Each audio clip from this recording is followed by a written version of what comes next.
I want to talk about a chemical biological material and a language that cells use to talk. We all talk all the time. We use words, we use gestures. Cells don't use words. They have a chemical language. And this language is composed of sugars. It's a very ancient language, but the realization that it's ubiquitous, is complex, is wonderful, is very recent. So let's take a tour here.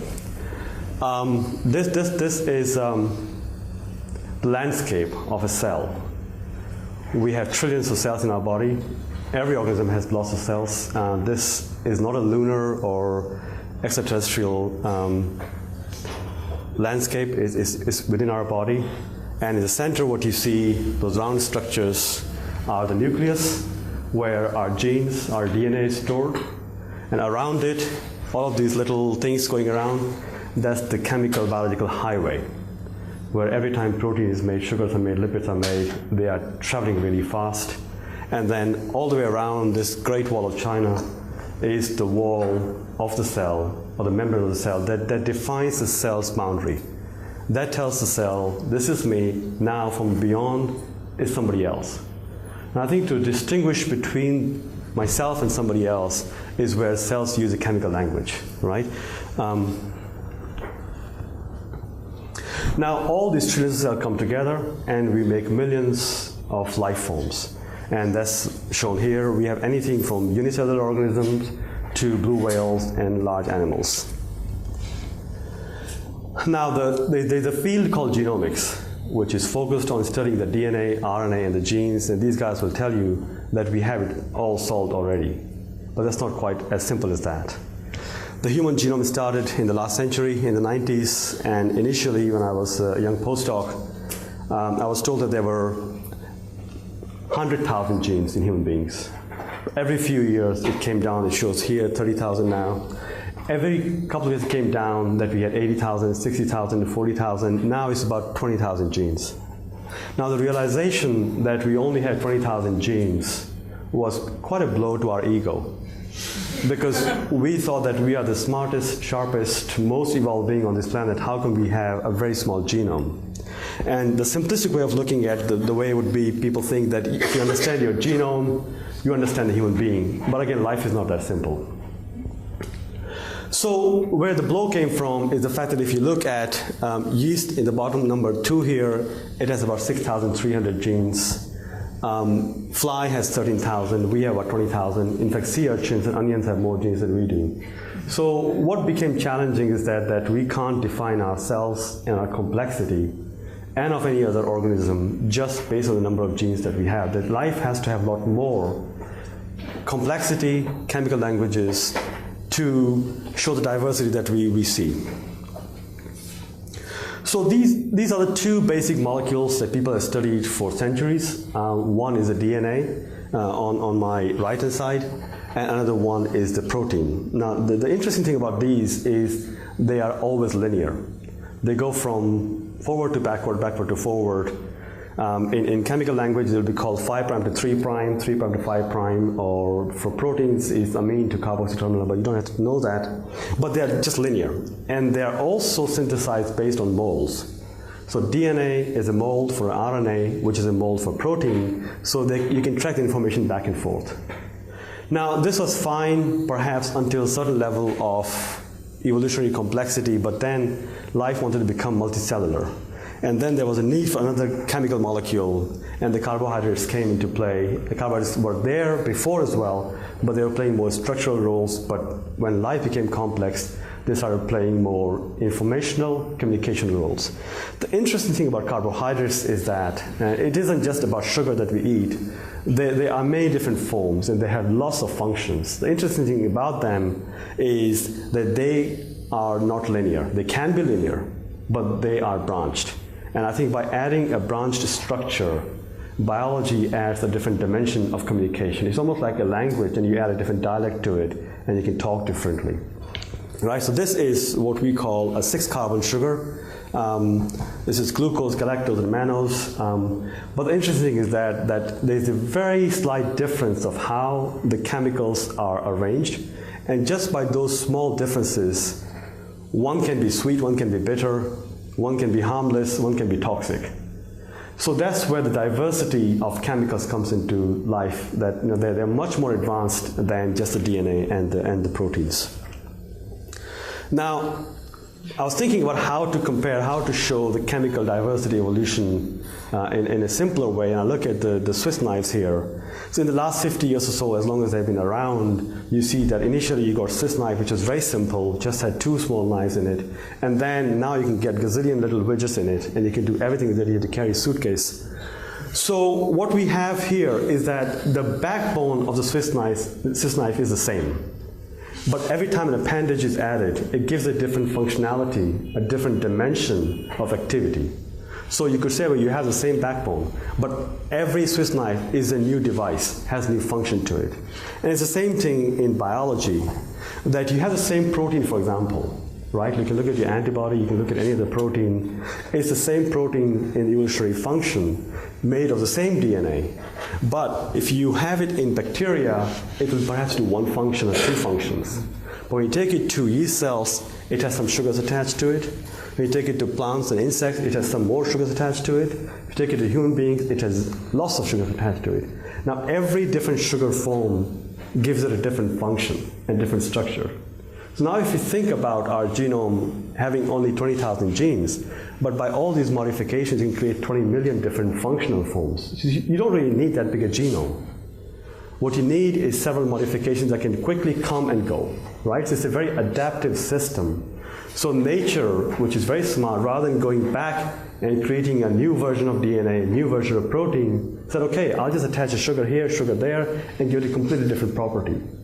This was also important when the unicellular organisms became multicellular. And I'll come to that later, is that there's a need when you're multicellular to say, this is my body, and this is somebody else within my body. How do I recognize that, right? Now, one of the things that sugars do is like a language, right? In English language, you have few basic shapes.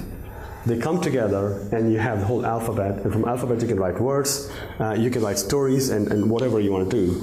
Same thing in the world of sugars is that there are about 8 basic sugars, right? And these are just abbreviations, but there are 8 basic sugars. They come together and they form several thousand to even more structures together. And each of these structures has a meaning.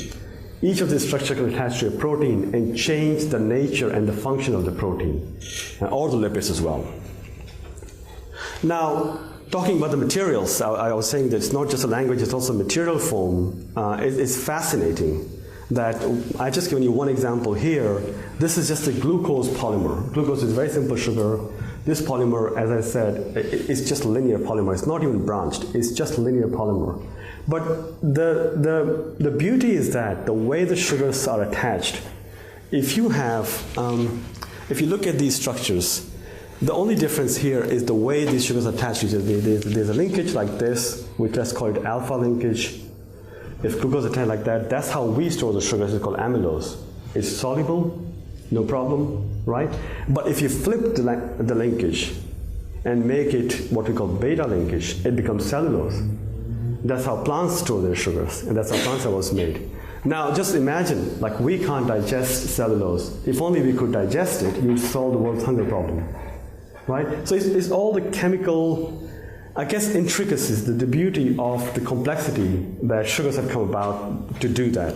And that you couldn't do with DNA, RNA, or protein.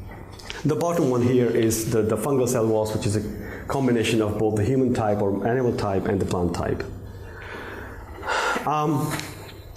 So cellulose is the most abundant biomaterial on the planet. You go walk in the forest, you're walking on cellulose all around you. But second most abundant biomaterial on the planet is chitin. So when you're walking on the beach, what you walk on is mostly minerals, but the second most abundant thing on the beach is chitin, right? It's what the shell of crustaceans, all the insects, spiders, it's all made of, right? And it's broken down, and it's just sitting there, you're walking on it all the time.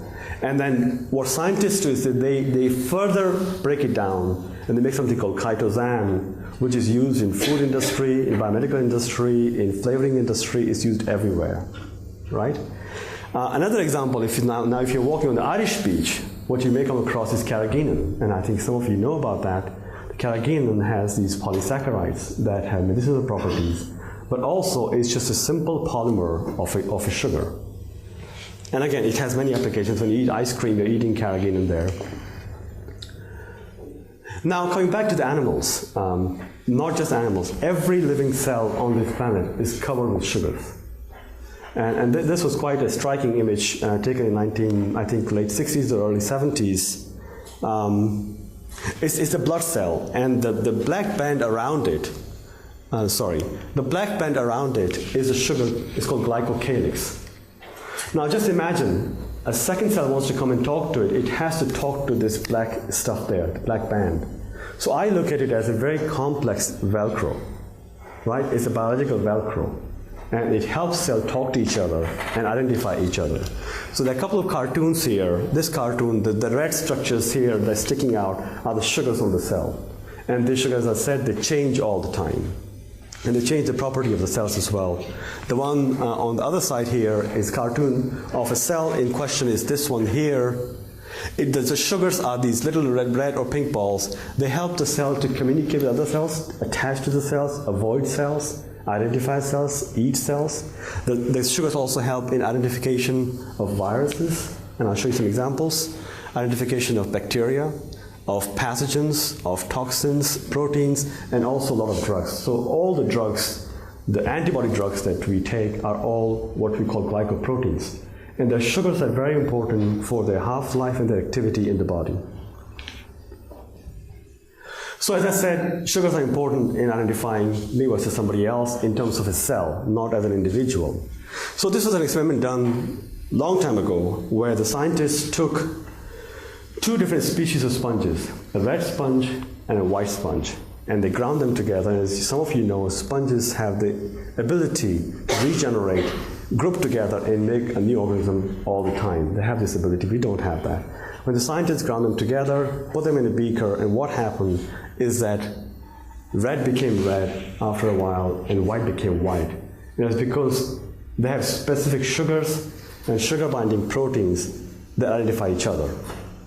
And scientists are able to break it by using some chemicals to show that it's the sugars that are playing the role, right? This is another example which is beautiful. Every egg, there are proteins called ZP, xenopolycida proteins. They have certain sugars on them, and these are species-specific sugars. And the sperm of that species alone can bind to those sugars, right? And that's one of the major ways that kind of cross-hybridization is avoided in mammalian species. So it's amazing that, so you couldn't get that again with DNA, RNA, or protein, that those proteins need further modifications as the whole evolution of species occurred, or as we became more complex. Sugars, we call them glycans, are also involved in almost every disease, and the literature is growing in their role in different diseases and healthy conditions. That only shows that we are still in the learning process. This is HIV, influenza, and hepatitis B. HIV has a protein called GP120, and GP stands for glycoprotein 120, which is involved in its invasion of immune cells, in its hiding from the immune system, and it's a very important target for the drugs. Then you have influenza. We've all heard of the bird flu or the swine fever. The H and N, when we hear of H5N1, H1N1, they stand for a protein and an enzyme. They identify sugars on the host and they cut it to get entry into the body, right? And so that's where the differences are. And hepatitis B virus, and I didn't bring the picture, has this protein that in the gut lands on sugars and then starts to bore through the wall. If the sugars are not present, then the protein doesn't bind to it. And that's how these viruses recognize the specific host they have, as opposed to something that's not a host for them. The sugar coat is also very important for cancer cells, or any growing cell, for example, right? So cancer cells, they're very complex systems themselves. You know, they have to grow, they have to form a tumor, or they have to metastasize, they have to evade immune detection. They have to grow angiogenesis towards themselves. And a lot of these things are done by changing the composition of their sugars on the surface, right? And all the current cancer biomarkers that are known for breast cancer, ovarian, and prostate cancer, they're all glycosylated proteins. And there's research being done now to show that the glycosylate, the sugar component, can tell you about the state or stage of the cancer as well. So scientists are going much deeper into that. So it's an important aspect. And again, same thing applies, for example, to stem cells as well.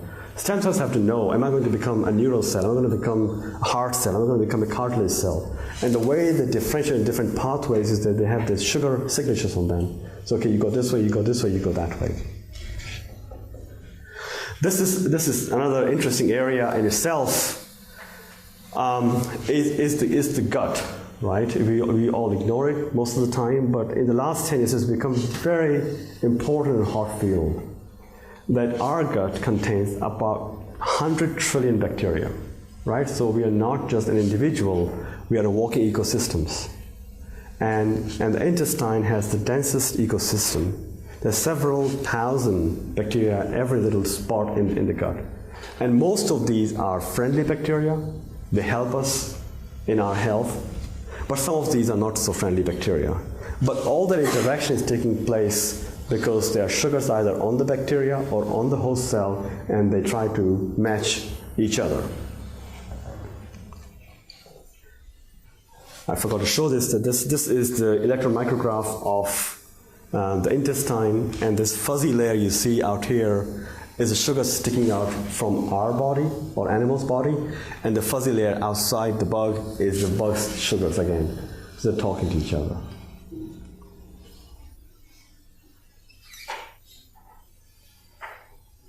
This is just a very small example of some of the bacteria that cause diseases. This Campylobacter jejuni causes diarrhea. It's a very bad bug. And in fact, I just came from a meeting, we were talking about how different milk sugars can prevent the binding, how different other sugars can prevent the binding of this bug. You have H. pylori, all of you have heard of this. H. pylori binds to specific sugars in our stomach, and people have taken those sugars to prevent the binding now. C. difficile is a nasty bug. It affects older people in the hospital who are compromised, and it's also resistant to all the other antibodies, or antibiotics, sorry. So again, that uses sugar to bind to. And Salmonella is a food pathogen. You have E. coli and cholera toxin that also binds to the sugars in the body. So there is the kind of a group of scientists, or a wave of trying to use this knowledge to prevent the binding of the bacteria or the viruses in the body. This is an example of, again, influenza virus. It has these nobles, the blue and the red one, and this is a virus inside the body.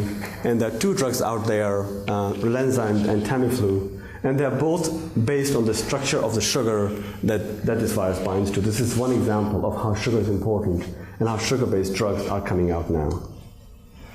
Now, just to end my talk, we have spent a lot of time looking at our DNA and RNA, and a lot of emphasis has been paid, but now the times are changing in some ways, and the focus is now shifting more towards looking at the sugars and their diversity and their ability to modulate the physiological processes.